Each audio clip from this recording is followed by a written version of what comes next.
అప్పుల బాధలు వెంటాడుతున్నాయా? అయితే 6 JVR వారి జాతిరత్నాలు ధరించండి. నమస్తే. హైదరాబాద్ మెట్రో ట్రైన్‌లో సభ్య సమాజం తలదించుకునే విధంగా అత్యంత జుగుప్సాకరంగా ఒక వ్యక్తి ప్రవర్తించాడు. ఈ పాటికే హైదరాబాద్ మెట్రో ట్రైన్ అనగానే ఆ ఇన్సిడెంట్ మీకు గుర్తొచ్చే ఉంటుంది. 2 రోజులుగా తెగ వైరల్ అవుతోంది సోషల్ మీడియాలో. దీని మీద రియాక్ట్ అవ్వడానికి ప్రస్తుతం మనతో పాటు ఉన్నారు పులిసీత గారు. మాట్లాడదాం. పులిసీత గారు, హ్మ్. హైదరాబాద్ మెట్రో ట్రైన్ ఇన్సిడెంట్ మీరు చూసే ఉంటారు. హ్మ్. వాడు ప్యాంట్ జిప్ తీసి వాడి ప్రైవేట్ పార్ట్ బయటకి తీసి, అంటే ఎవ్వరు చూడట్లేదులే, హైదరాబాద్ మెట్రో ట్రైన్ అంటే వందల మంది ఎక్కుతూ ఉంటారు. ఒకళ్ళు ఇట్లా తొక్కుని ప్రయాణం చేస్తూ ఉంటారు. ఎవరికి ఏం కనపడదులే ఆ బిహేవియర్తో ఎదురుగా అమ్మాయిలు ఉన్నారు. హైదరాబాద్ మెట్రో ట్రైన్లో ఎలా ప్రయాణిస్తారో మీరు కూడా చూసే ఉంటారు కదా. అత్యంత సమీపంగా వాళ్ళ బ్యాగ్కి వీడు ఆనిస్తూ చాలా దుర్మార్గంగా ప్రవర్తించాడు. వీడు చేసిన ఎంత పెద్దదేపో మనకు అర్థమవుతుంది. అయితే ఈ వీడియో ఎట్లా బయటకు వచ్చింది? ఒకడు వీడియో తీశాడు తన సెల్ ఫోన్లో.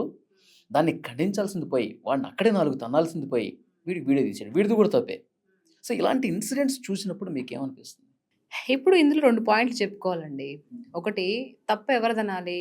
అంటే ఇప్పుడు మెట్రో రావడానికి దోహదపడినటువంటి నరేంద్ర మోడీ గారిని, ప్రారంభోత్సవం చేసిన నరేంద్ర మోడీ గారిని అనాలా? లేకపోతే అంతమందిని మెట్రోలో కితకితలాడిస్తూ ఎక్కించే వాళ్ళని వీళ్ళు తప్పు పట్టాలా?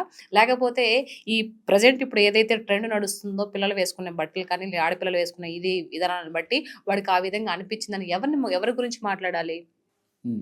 నేనైతే ఎవరి గురించి మాట్లాడుతానంటే, మెట్రోలో అట్లాంటి పని చేస్తున్నప్పుడు ఒక వ్యక్తి చూస్తూ వీడియో తీస్తున్నాడే, వాడి తప్పు అంటాను. చేసేవాడిని తప్పనను నేను. అంటే వాడు చేసిన దాన్ని సమర్థిస్తారేంటి? సమర్థించను నేను. వాడు చేసిన దాన్ని తప్పు అనను. అట్లానే వాడు సమర్థిస్తున్నట్టు కాదు.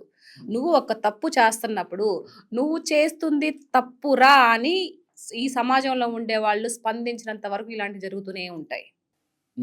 ఇప్పుడు చాలా మంది చిన్న పిల్లలు కూడా రేప్ చేసి పడేసిపోతూ ఉన్నారే, ఆ చుట్టుపక్కల ఉండే వాళ్ళు ఎక్కడి నుంచి వస్తున్నారు? మీ ఊర్లో ఉండేవాళ్ళు కాదా? నీ పక్కింటి ఉండేవాళ్ళు కాదా? అంటే నీ బిడ్డకు జరిగితే ఒక లెక్క, పరాయి బిడ్డకు జరిగితే ఒక లెక్క. అలాంటి దిక్కుమాలిన సమాజం ఉన్నంత వరకు ఇలాంటివి జరుగుతూనే ఉంటాయి. ఇలాంటివి మారవు. అంటే ఏదన్నా తప్పు జరుగుతుంటే చూస్తూ ఇప్పుడు తప్పు జరుగుతుంది. ఇప్పుడు తను తీసాడు, ఎంత పర్టికులర్ గా వీడియో తీసి చూపిస్తున్నాడు అని అంటే, వీడియో తీసాడు అని అంటే, పోనీ వీడియో తీసావు, ఫాట్మాల్ వేసి కొట్టొద్దు. నా బోటిది ఉంటే మెట్టుతో కొట్టుండేదాన్ని. అరే ఏం చేస్తున్నారు కొడుకా అని. సో బేసిక్ గా ఇది వాడకూడదు. సో ఆయన ఎవరైతే చేశాడో వాడి తల్లి ఆవిడని అనకూడదు, వీడిని అనాలి. ఎందుకంటే ఒక తిని బాగా కొవ్వెక్కి ఏం చేస్తున్నాడు అర్థం కాకుండా, ఇంతమంది సమాజంలో మనం ఉన్నాము, ఈ మెట్రో స్టేషన్ లో ఇంతమంది ఉన్నారు, ఇంతమంది ఇది మధ్య మనం ఒక ప్రైవేట్ పార్ట్ని తీసి ఒక ఆడపిల్లకి ఎలా దిద్దుదాము అని అంటే, ఇంక రానున్న రోజులు ఎంత దుర్బలంగా రెడీ అవబోతున్నాయో దీనికి తార్కాణం. కాదండి, అసలు వాడికి అంత ధైర్యం ఏంటి? అసలు నాకు ఒకటి అర్థం కాలేదు. అసలు ఎవరైనా చూస్తే ధైర్యం ఏంటో తెలుసా? ధైర్యం ఏంటో తెలుసా? ఇప్పుడు ఎవరైనా ఒక అమ్మాయి రేప్ చేసినా, లేకపోతే ఇలా మెట్రో స్టేషన్ లో ఒక అమ్మాయిని ఇది చేసి మాట్లాడినా కూడా ఏం చేస్తారు? మహా అయితే ఏం చేస్తారు? ఎత్తుకోపోయి స్టేషన్ లో పెడతారు, మంచిగా మేపుతారు, పని చేపిస్తారు, అంతే కదా. అంతకుమించి ఏం చేస్తున్నారు ప్రభుత్వాలు? గవర్నమెంట్ ఏం చేస్తుంది? ఏం చేస్తారు అనే ఒక దాని వంత ఇవంతా జరుగుతుంది. అంటే అరెస్ట్ చేసి పోలీసులు తీసుకెళ్ళిన తర్వాత వీడు ఇంత దారుణంగా చేస్తున్నాడు కదా, దుర్మార్గంగా చేస్తున్నాడు కదా. ఇక్కడ 100 మంది ఉన్నారు, అందరూ పిచ్చి కొట్టుడు కొడతారు కదా, ఆ భయం కూడా లేదు వాడికి. కొట్టరు, ఎందుకు కొడతారు? వాడికి తెలుసు కదా. ఇప్పుడు తనుండే ఇప్పుడు సమాజంలో ఉండే ఇదిలోనే తను ఉన్నాడు కదా. అరే మనం ఏం చేసినా అంతమంది పిల్లల్ని పాడు చేసి చంపేస్తేనే ఎవడు ఏమి మాట్లాడడం లేదు. ఇప్పుడు ఈ అమ్మాయిని గోకినంత మాత్రాన ఎవడు పట్టించుకుంటాడు? ఎవడు సెల్ ఫోన్ లో వాడు నొక్కుంటూ కూర్చున్నాడు. ఇలాంటి సమాజంలో మనం ఏం చేసినా పట్టించుకోరు అనే ఒక భావన కదా ఇది. ఇంతకు ముందు పాతకాలంలో ఇలా ఉండేనా? ఇంతకు ముందు పాతకాలంలో, పెద్దోళ్ళ కాలంలో ఎవరైనా ఒక అమ్మాయి వెళ్తూ ఉంటే మాట్లాడాలంటే ఉచ్చబోసేవాళ్ళు, పక్క వాళ్ళ ఇంట్లో నుంచి వచ్చి ఎక్కడ తంతారో అని. ఇప్పుడు ప్రతి ఒక్కరు మొబైల్ తీసుకొని నొక్కుంటూ కూర్చుంటూ, అంటే సమాజంలో నీకు ఏం జరిగినా కూడా మాకు పట్టలేదు, ఎందుకంటే బికాస్ ఆఫ్ మమ్మల్ని కాదు వేరే వాళ్ళని ఎవరినో అంటున్నారు అనే ఒక భావన, స్వార్థం ఎక్కువైపోయింది కాబట్టి ఇలాంటివి జరుగుతున్నాయి. ఇంకొకటి, అంటే వాడు అట్లా చేసిన తర్వాత అంతమంది వందలాదిగా జనం ఉన్న మధ్యలోనే వాడు ప్రైవేట్ పార్ట్ బయటకు తీశాడు. అదే ఒక అమ్మాయి ఒంటరిగా కనిపిస్తే, వీడు ఇంతమంది జనం మధ్యనే ఒక చిత్తకారితే కుక్కలాగా బిహేవ్ చేస్తూ ఉన్నాడు. ఒక అమ్మాయి ఒంటరిగా దొరికితే, అది ఏజ్ అయిన అమ్మాయి సరే, అమ్మాయిని చాలా దారుణంగా అత్యాచారం చేస్తాడా? చేసి చంపేస్తాడా? వీడి మైండ్ సెట్ అట్లా అనిపిస్తుంది. ఏమంటారు? దానికి ఏమంటాను, ఇప్పుడు అంతమంది వేల వందల మంది ఉన్న ఇదిలోనే అలా చేశాడు అనంటే, ఎవరు లేకుండా ఒక అమ్మాయి ఉండి ఒంటరిగా చుట్టుపక్కల ఏమి నిశ్శబ్దంగా ఉంటే ఇంక దేనికైనా దిగజారుతాడు కదా వాడు. సో, ఇంకొక దౌర్భాగ్యం ఏంటి అంటే, వాడిని అసలు అంత చేస్తూ ఉనంటే ఎవడైతే ఈ వీడియో తీస్తున్నాడో ముందు వీడిని తన్నాలి ఫస్ట్. వీడియో తీశాడు కదా! తీసిన తర్వాతైనా వాడిని పట్టుకోగలిగాడా? అంటే ఆ రుద్దుతున్న అమ్మాయి అదే ఆ అమ్మాయి ప్లేస్‌లో వీడి చెల్లో, అక్కో ఉండుంటే? అట్లాగే వీడియో తీసేవాడా? అలాగే వీడియో తీసేవాడా? అతను ఒకవేళ ఈ వీడియో చూస్తే నేను మాట్లాడే మాటలు, "ఏరా తమ్ముడు, ఒకవేళ నీ ప్లేస్‌లో మీ అక్కో, లేకపోతే మీ అమ్మో, మీ చెల్లెలో ఉంటే కూడా ఇలాగే వీడియో తీస్తావా? సన్నాసి! నువ్వేమైనా అనుకున్నాను పర్వాలేదు. తప్పు కదూ? నీకు తప్పనిపించట్లా? దాన్ని అలా చేస్తున్నప్పుడు ఖండించాలని నీకు ఆ భావన లేదా? ఒక పౌరుడిగా నీ బాధ్యతలు నువ్వు తీసుకోలేవా? వీడియో తీసి దాన్ని వైరల్ చేసి ఇన్‌స్టాగ్రామ్‌లో, యూట్యూబ్‌లో పెడితే వ్యూస్ వస్తాయనా? ఏం మనుషులురా, ఎక్కడ బతుకుతున్నారా నాయనా?" అంటే ఇప్పుడు ఇది లేటెస్ట్‌గా జరిగింది కాబట్టి దీని గురించి మనం మాట్లాడుకున్నాం. ఇలాంటివి చాలా జరుగుతున్నాయండి. ఇప్పుడు ఫర్ ఎగ్జాంపుల్ రోడ్డు మీద ఒక యాక్సిడెంట్ జరిగిందనుకోండి, ఎవడి మానాన ఆడు పోతా ఉంటాడు. లేదంటే వీడియోలు తీస్తా ఉంటాడు. ఎవరన్నా వరదలో కొట్టుకుపోతుంటే వాడిని కాపాడే ప్రయత్నం చేయడానికి ఏదన్నా అధికారులకు ఫోన్ చేయడమో ఇలాంటివి చేయరు. వీడియోలు తీసుకుంటా ఉన్నారు. ఇప్పుడు యాక్సిడెంట్ అని చెప్పారు కదా మీరు. ఇప్పుడు ఏదైనా రోడ్‌లో యాక్సిడెంట్ జరిగితే గబుక్కునొచ్చి ఎవరన్నా వచ్చి కాపాడి చేస్తే పోలీసులు వచ్చి ఏం చేస్తారు తెలుసా? నువ్వు చూసావు. ఏదైనా ఒక హత్య చేస్తున్నారనుకో, చూసారనుకో, నేను సాక్ష్యం చెప్తాననుకో, ఆ సాక్ష్యం చెప్పే వాడికి ఎలాంటి టార్చర్ ఉంటుందో ఎలా ఉంటుందో తెలుసు.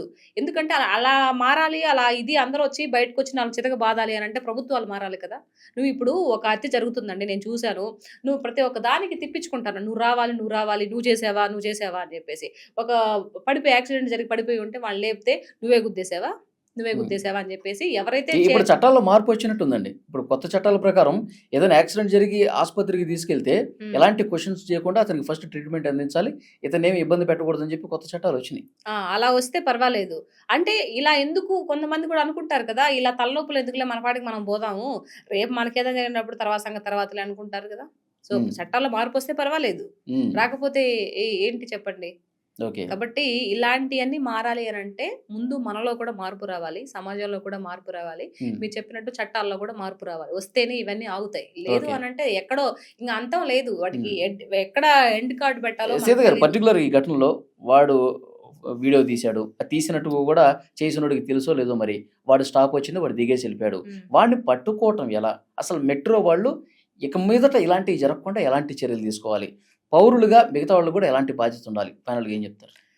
మెట్రో స్టేషన్ ఏం చేస్తారండి, ఇప్పుడు బస్సు ఎక్కిన తర్వాత ప్రతి ఒక్కరు ఎక్కే వాళ్ళు మనస్తత్వం ఎలా ఉంటుంది, ఎలా కనిపెడతారు మెట్రో వాళ్ళు?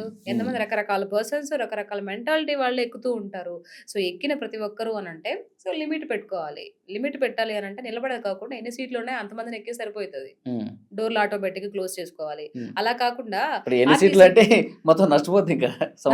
నష్టపోతున్నప్పుడు ఎందుకు పెట్టాలి? లాభం కోసం పెట్టావు మెట్రో నువ్వు? లాభం కోసం పెట్టారా? మరి ఎందుకో ఇప్పుడు ఎర్ర బస్సులు, అంతకుముందు ఎర్ర బస్సులు రుద్దుకొని ఎక్కుతారు, అటు సైడ్ డోర్ దగ్గర, ఇటు సైడ్ డోర్ దగ్గర. మరి ఎందుకు మెట్రో స్టేషన్లో అంతమందిని అంతకనేది ఎక్కిస్తున్నావు నువ్వు? అంటే డబ్బు కోసమా? డబ్బు కోసం ఎక్కిస్తున్నప్పుడు మళ్ళీ ఇలాంటివన్నీ జరుగుతాయి. మరి ఓకేనా?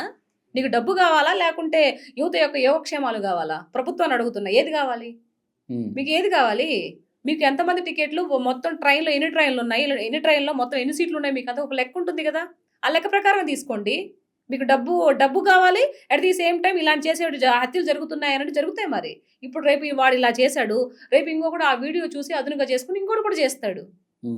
దానికి కారణం ఏంటి అని అంటే ముందు అది స్టాప్ చేయాలి అని అంటే నువ్వు ఎంతవరకు లిమిట్ పెడుతున్నావు అంతవరకు ఎక్కాలి, అంతవరకు మనుషులు పంపించాలి. అలాంటి చర్యలు తీసుకోండి.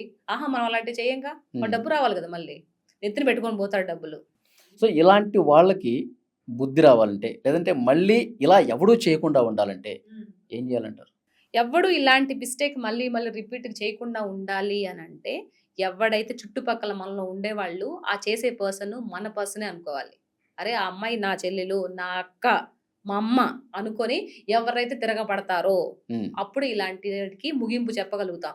లేదు మాకు సంబంధం లేదు, మా ప్లేస్లో మా అక్క, మా చెల్లెలు, మా అమ్మ కాదు, వాళ్ళు ఎవరో మాకు సంబంధం లేదు అని అంటే రేపు అదే పరిస్థితి నీ అక్కకో నీ చెల్లెలికో వస్తుంది. ఓకే. కర్మ ఎక్కడికి వదిలిపెట్టదు. హ్మ్. ఇప్పుడు ఎవడైతే ఫోన్‌లో వీడియో తీశాడు కదా! హ్మ్. అదే సిట్యుయేషన్ రేపు వాడి చెల్లెలికో, వాళ్ళ అక్కకో వస్తే వేరే వాడు వీడియో తీస్తే అప్పుడు అర్థమవుతది ఆ బాధ ఓకే. ఏంటనేది. మీరు వీడియో తీసినోడి గురించి చెప్పారు. హ్మ్. ఎవడైతే జిప్ ఓపెన్ చేసి ప్రైవేట్ పార్ట్ బయట పెట్టి రుద్దాడో వాడి గురించి ఏం చెప్తారు? హ్మ్. వాడికి ఏం చెప్తామండి ఇంకా. పశువు వాడొక పశువు. ఆ విధంగా చేశాడు అనంటే మరి వాడు ఎలాంటి వాతావరణంలో పెరిగాడో, ఎలాంటి ఇదిలో ఉన్నాడో మనకు అర్థమవుతుంది. స్పష్టంగా అర్థమవుతుంది. అంటే అంత కరువులో ఉన్నాడు వాడు. హ్మ్. అంత అంటే అంత బరితెగింపు ఇదిలో ఉన్నాడు. ఈ సమాజం ఇది చులకన భావం ఇదొక్కటేనండి. చుట్టుపక్కల నన్నేమి చేయరు. ఈళ్ళెవరో ఇదిలో వాళ్ళుంటారు. నన్నేమి చేయరు. కాబట్టి నేను ఏం చేసినా కూడా నాకేం కాదు. నా ఇష్టం వచ్చినట్టు నేను చేయొచ్చు. హ్మ్. అనే ఒక తెగింపుతనం అనమాట. హ్మ్. అదే మనలో ఏ బరి తెగింపుతో అయినా హ్మ్. వాడు ఆ ధైర్యం చూసుకొని చేశాడు కదా! హ్మ్. చేసినోడిని ఏం చేయాలంటున్నారు? అది నా పాయింట్. చేసినోడిని నిజంగా ఇది చేయాలండి. వాడిని పట్టుకొని లేకపోతే ఏదైతే ప్రైవేట్ పార్ట్ నేనైతే నా పర్సనల్ సజెషన్ అయితే ఏదైతే ప్రైవేట్ పార్ట్ తీసుకొని ఒక అమ్మాయికి రుద్దడానికి వాడు ప్రయత్నించి ఇది చేశాడో దాన్ని కట్ చేయాల. మన చట్టాలు ఏం చేస్తాయి తెలుసా? అంత చిన్నదానికి ఆ విధంగా చేస్తారా? ఎత్తుకోబోయి ఒక కనపడితే ఆ 4 రోజులు కేసు బుక్ చేసేసి ఒక 6 నెల్లో, 7 నెల్లో లేకపోతే ఒక సంవత్సరం పాటో జైల్‌లో ఏసి హ్మ్. వాడిని బాగా 3 పూటల మేపి బయటికి పంపిస్తారు. అది కూడా మారాలి గదా!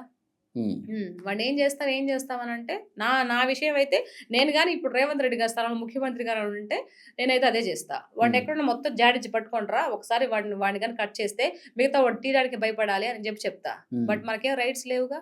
మాట్లాడడం తప్పితే మనకేం మన చేతుల్లో ఏం లేవుగా. అవును. చాలా కేసుల్లో కూడా అమ్మాయిల్ని చిన్న పిల్లల్ని ఆ! రేప్ చేసినోళ్ళని మరి? కూడా వాడిని అరెస్ట్ చేసి జైల్‌లో వేసేస్తారు. ఎందుకండి? సంవత్సరాలు అరెస్ట్ చేసి మేపుతారు. ఎందుకండి? సంవత్సరం మేపేది అవును. మరి అవును. అవును. ఎందుకు? హ్మ్. ఆ బాధిత కుటుంబాలు కూడా వాళ్ళు హ్మ్. రోదిస్తా ఉంటారు. వాడిని అప్పగించండి. వాడిని మేమే చంపుతాం అని చెప్పి హ్మ్. గుండెలు బాదుకుంటూ రోదించిన సన్నివేశాలు మనం చాలా చూసాం. అవును. యెస్. మరి ప్రభుత్వాలు మారతాయా? నువ్వు నేను చెప్తే మారతారా వీళ్ళు? ఎందుకు హ్మ్. మారరు? అంటే రాజ్యాంగం ఆ విధంగా రాశారు. ఆ రాజ్యాంగాన్ని మారడానికి ఎవరు ముందుకు రావాలి? మోదీ గారు మార్చాలి. ముందుకు రావాలి. ఇయన్నీ మార్చాలి అనంటే అవుతదా? మనిద్దరం మాట్లాడుకుంటే అవుతదా? మనం ఎన్నెన్నో మాట్లాడతాము. అది ఇంక అంతేనండి. ఈ సమాజం చట్టాల్లో ఇలాంటివి రిపీట్ కాకుండా ఉండాలంటే రిపీట్ పెను మార్పులు కావాలంటే రావాలా. పెను మార్పులొస్తే ఇలాంటియి ఆగుతాయి. Full stop పెట్టగలుగుతాం. లేదు మేము ఏదో ముఖ్యమంత్రిగా వచ్చాము. 4 రోజులు, 5 ఏళ్ళు ఉంటాము. తర్వాత ఎళ్ళిపోతాం. హ్యాపీగా మాకు సెపరేట్‌గా కాన్వాయ్ ఉంటుంది. సెపరేట్‌గా కార్లు, బంగ్లాలు అన్నీ ఉంటాయి. ఏదో చేశాము మొక్కుబడిగా అని అనుకుంటే ఇంక సమాజం అలానే పోతది. ఏ ముఖ్యమంత్రి అయినా. నాట్ ఓన్లీ రేవంత్ రెడ్డి అన్న గారు గాదు, బాబు గారు గాదు. ఎవరు గాదు. నేను పర్టిక్యులర్‌గా ఒకరి గురించి చెప్పట్లా. అంటే ఆ ముఖ్యమంత్రి హోదా గురించి మాట్లాడుతున్నా నేను. అది. Thank you very much.